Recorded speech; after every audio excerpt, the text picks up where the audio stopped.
dalam kitab Fadailul Khamsah min Sihahi Sittah juz 2 halaman 261. Jadi pernah diriwayatkan, Pak, datanglah 3 orang pendeta Yahudi menghadap kepada Khalifah Umar bin Khattab radhiyallahu anhu. Apa kata 3 pendeta Yahudi ini? Wahai Amirul Mukminin, kami bertiga datang ingin bertanya kepadamu beberapa hal. Apabila engkau bisa menjawab pertanyaan kami, maka kami bertiga masuk Islam. Tapi jika engkau tidak bisa menjawab, berarti Islam itu bukan agama yang benar dan Muhammad itu bukan seorang Rasul. Maka kata Umar bin Khattab, baik, silahkan Pak Pendeta, apa yang ingin kalian tanyakan? Maka kata salah satu di antara 3 pendeta ini, pertanyaan kami yang pertama, kapan pintu langit itu terkunci? Kemudian yang kedua, Umar, kapan pula masanya pintu langit itu terbuka? Kemudian yang ketiga, coba engkau sebutkan kuburan yang bisa berjalan bersama penghuninya. Kemudian coba engkau sebutkan makhluk Allah yang bisa memberi peringatan kepada kaumnya, tapi dia tidak manusia dan tidak pula jin. Bisa ngasih nasihat, tapi bukan manusia, bukan pula jin. Kemudian Umar, coba engkau sebutkan 5 makhluk Allah yang berjalan di muka bumi, tapi tidak dilahirkan oleh induknya. Kemudian Umar, coba engkau jelaskan kepada kami kisah pemuda-pemuda yang mempertahankan imannya dan mereka bersembunyi di dalam gua. Setelah pendeta Yahudi ini bertanya, Pak, apa kata Umar? Bukanlah sesuatu hal yang memalukan bagi Umar bila memang dia tidak bisa menjawab pertanyaan yang tidak dia bisa jawab.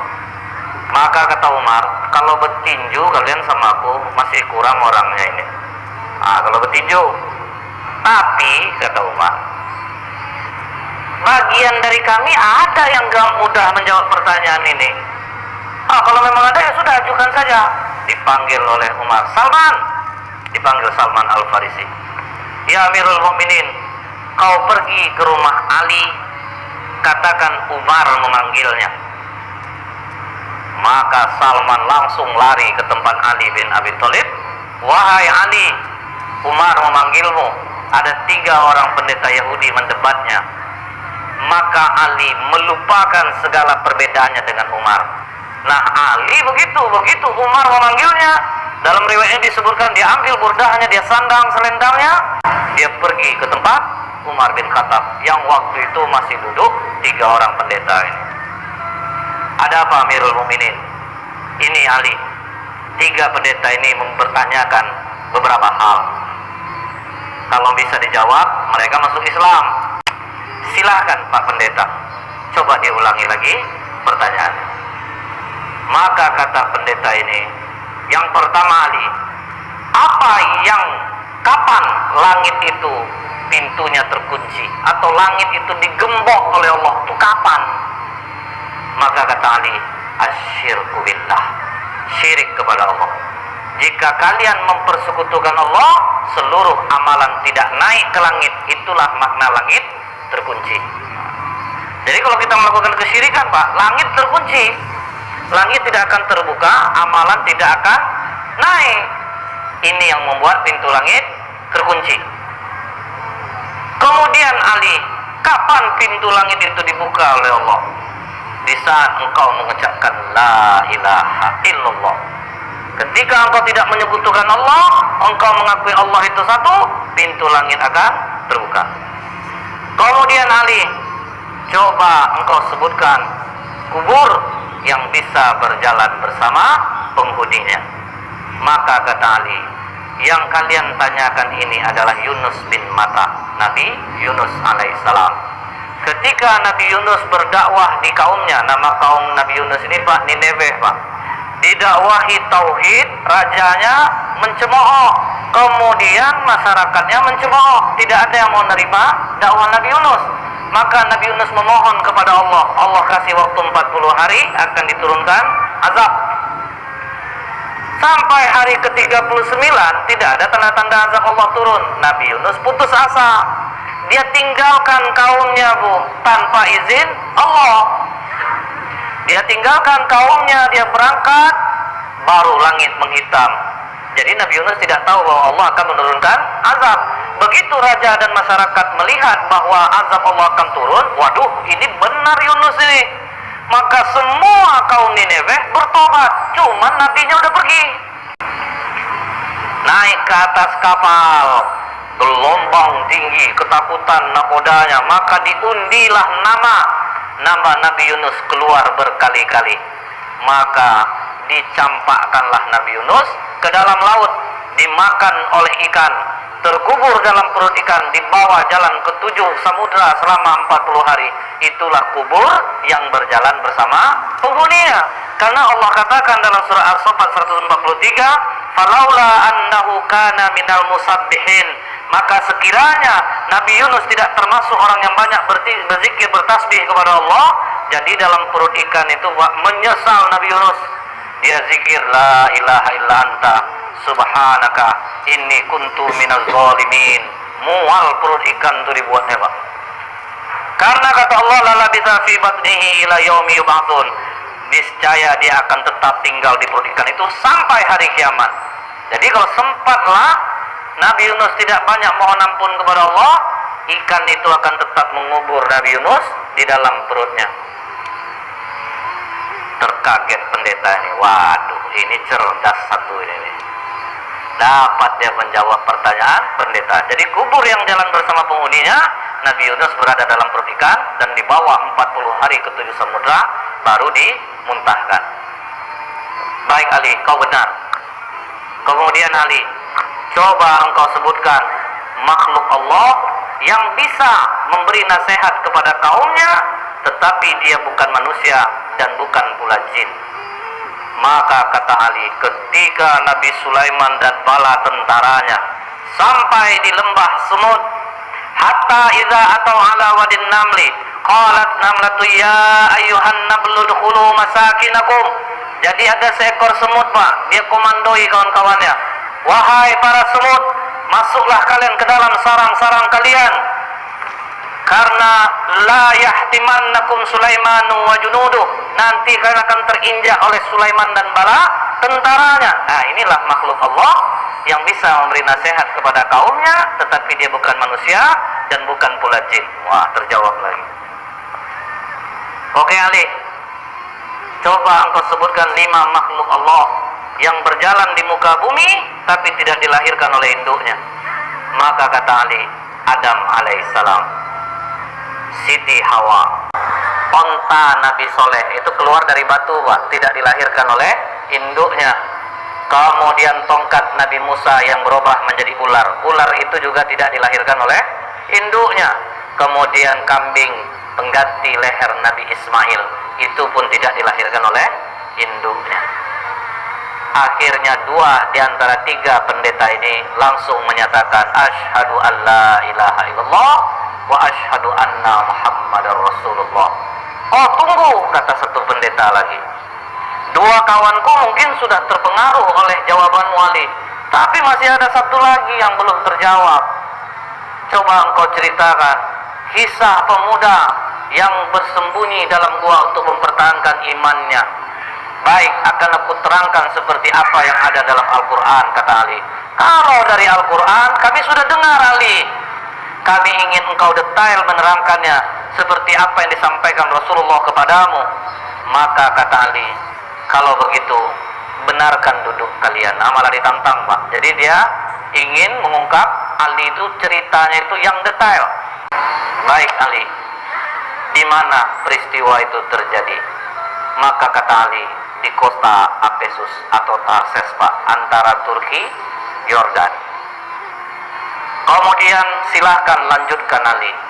Jadi dulunya kata Ali, kota Apesus ini dikuasai oleh raja yang sangat baik. Ketika raja ini meninggal, Raja Dikianius yang menguasai Roma mendengar bahwa Raja Efesus ini meninggal, maka mereka pun menyerang kota Efesus dan mereka kuasai. Kemudian kata Ali, Dikianius membangun istana besar. Tunggu dulu Ali, kata pendeta ini. Berapa panjang dan lebar istana yang dibangun oleh Dikianius? Maka kata Ali, panjang 1 farsah, lebar 1 farsah. 1 farsah itu sekitar 8 kilometer.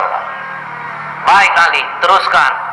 Kemudian Dikianius ini memiliki menteri-menteri, dan Dikianius meletakkan 50 menteri di sebelah kanan, 50 menteri di sebelah kiri. Dan Dikianius mempunyai 6 penasehat, pemuda-pemuda cerdas di belakangnya. 3 di kanan, 3 di kiri. Oke Ali, siapa nama ke-6 pemuda itu? Maka dijawab oleh Tamlika, Mixalmina, Mikasdimina, Martelius, Kalitius, Sidamius. Jadi inilah 6 pemuda yang menjadi cikal bakal Ashabul Kahfi. Tapi waktu itu masih 6. Nah, ini Pak, waktu itu hanya masih 6. Ini pemuda-pemuda cerdas andalan Dikianius. Jadi kalau 50 menteri sudah rapat, tetap nanti keputusan akhir kepada 6 pemuda ini. Nah, kemudian Pak, ditanya oleh pendeta ini, seluas itu istana yang dibangun oleh Dikianius Ali. Bagaimana dia cara mengharumkan istananya? Maka kata Ali, setiap pagi ada yang membawa parfum di dalam ember besar. Kemudian ada satu yang membawa seekor burung. Ketika burung ini diberi isyarat, maka burung ini mencemplungkan kedua sayapnya dan mengibaskannya ke seluruh ruangan istana. Canggih orang dulu rupanya. Setelah itu, kata Ali, ketika Dikianius 30 tahun berkuasa, tidak pernah sakit, disitulah dia bertanya kepada para menterinya, kalian pernah nggak nengok aku sakit, demam, beringus, lemah, letih? Tidak pernah Raja. Biasanya kalau yang tak sakit-sakit ini siapa? Tuhan Raja. Bersediakah kalian menyembahku? Bersedia Raja. Pokoknya siapa yang mau menyembahku, aku berikan kehidupan yang baik. Pakaian dari sutra, kemewahan, kekayaan akan aku berikan. Begitu dikasih kekayaan, uang, fasilitas, masyarakat rela menyembah Dikianius. Mereka semua menyembah Dikianius. Tapi Pak, 6 pemuda yang di belakang Dikianius akhirnya rapat di rumah Tamlika. Dikianius mengaku dirinya Tuhan. Disuruhnya orang menyembah, orang pun menyembahnya. Sementara kalau dia Tuhan, kenapa harus kita yang memutuskan setiap permasalahan? Jadi menurutmu bagaimana Tamlika? Dia bukan Tuhan. Justru kita harus berpikir, langit tanpa tiang kok bisa tegak, pasti ada yang menciptakannya. Hujan turun, bintang bercahaya. Dikianius saja dia masih merasa takut, dia juga tidur, dia juga lapar. Masa Tuhan punya kekurangan seperti itu? Jadi apa keputusanmu Tamlika? Kalian rela enggak tinggalkan kekayaan, jabatan, fasilitas ini?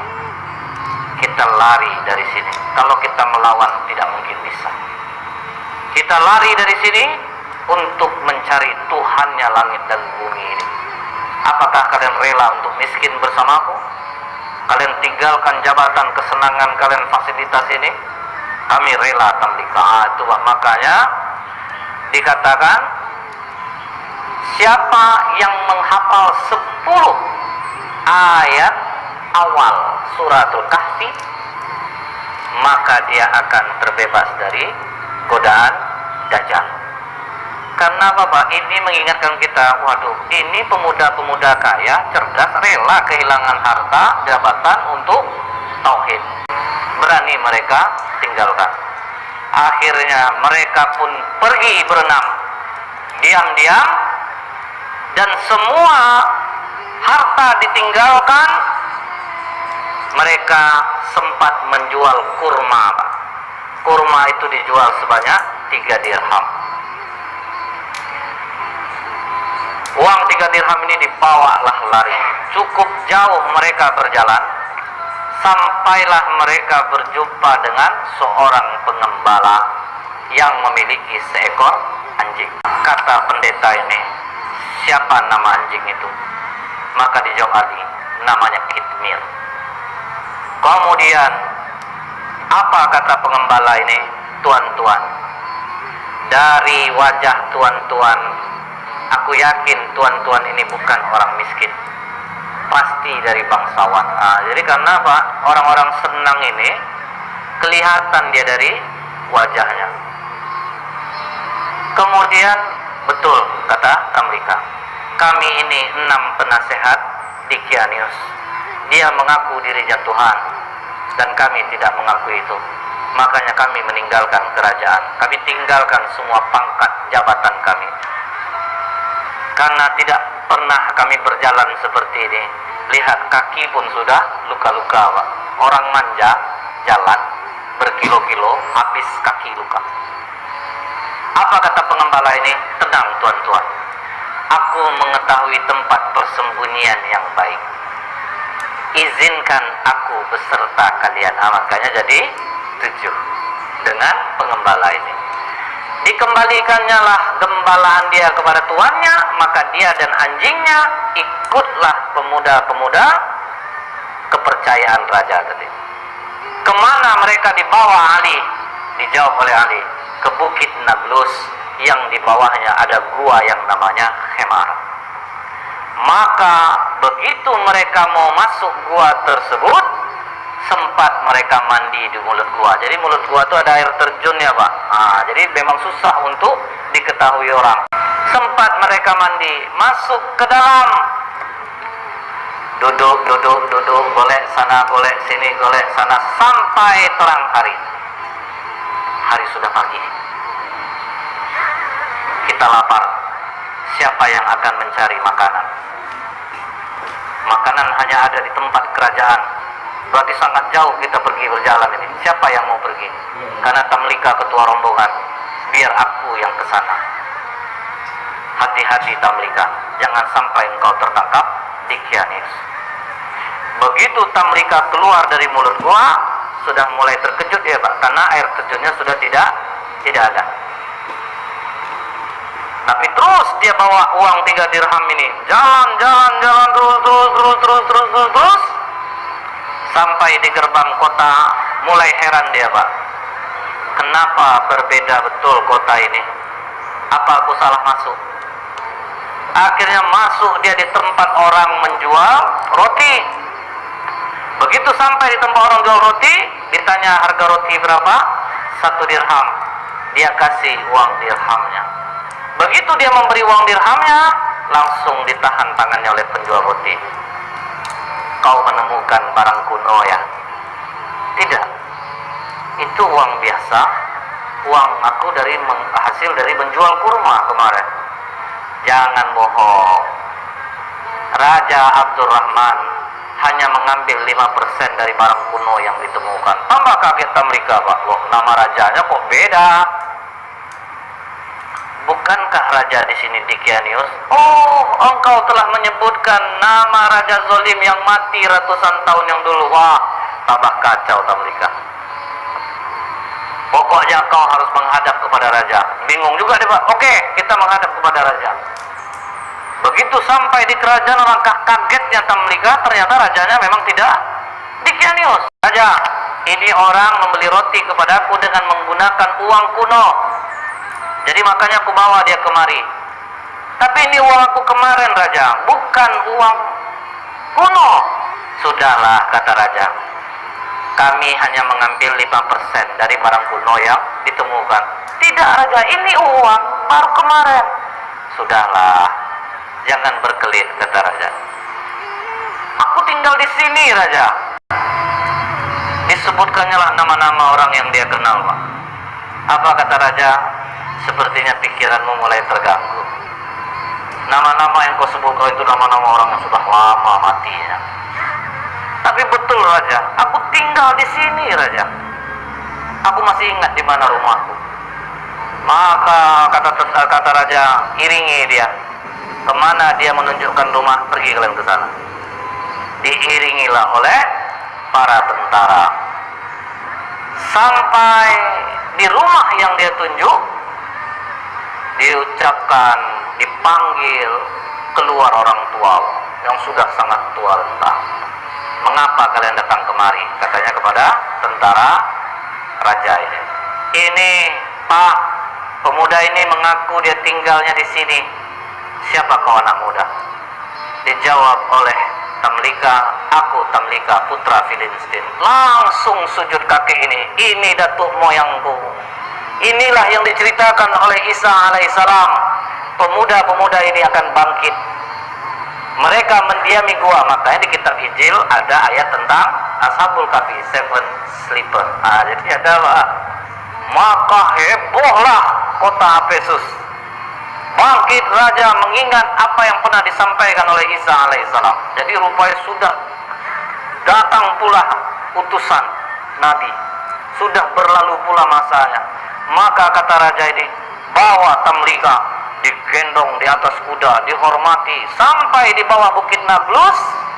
Apa kata Tamlika? Jangan ada yang naik ke atas, karena nanti sahabat-sahabatku mengatakan Dikianiuslah yang mengejar dia. Jadi tunggu kalian di bawah, biar aku yang naik ke atas.